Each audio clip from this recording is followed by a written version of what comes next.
8 март аялдардын эл аралык майрамын куттуктайм. Ош мамлекеттик университетинде 8 март аялдардын эл аралык майрамына карата салтка айланган волейбол мелдеши башталды. Ага институт, факультеттерден 12, колледж, лицейлерден 6 команда катышууда. Спорттук иш-чараны окуу жайдын кесиптик бирлиги уюштуруп, 6 мартка чейин уланат.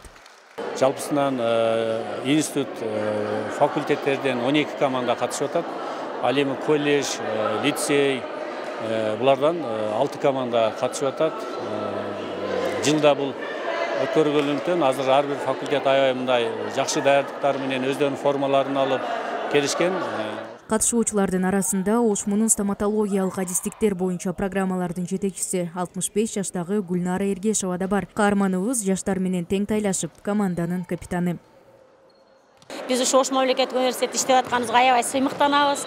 Бизге ар тараптуу колдоолор болот, жардам болот. Мен дипломдон кийинки медициналык билим берүү борборунда стоматология адистиктер бөлүмүнү жетектеймин. Ошол дипломдон кийинки борбордун командасын жетектеп келемин. Кудай кааласа бүгүн биринчиликти алганга аракет жасайбыз.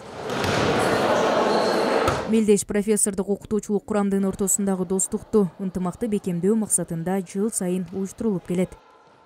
Негизи жыл сайын профсоюз комитети тарабынан аялдардын 8 март аялдардын эл аралык майрамына карата жылда уюштурулат. Бул салтка айланып калган. Бул деген жетекчилик тарабынан аябай эжекелерге көрүлгөн стимул десек болот, мотивация десек болот. Негизи мугалимдер биз бир гана билим берүү менен чектелбестен спорт менен дагы алек болуп турушубуз керек. Мелдештин байге фонду 60 000 сом, жеңүүчүлөргө уюштуруучулар тарабынан диплом, кубок, акчалай сыйлыктар каралган. Мээрим Айтмаматова, Нурсултан Бакай уулу, Ошмо жаңылыктары.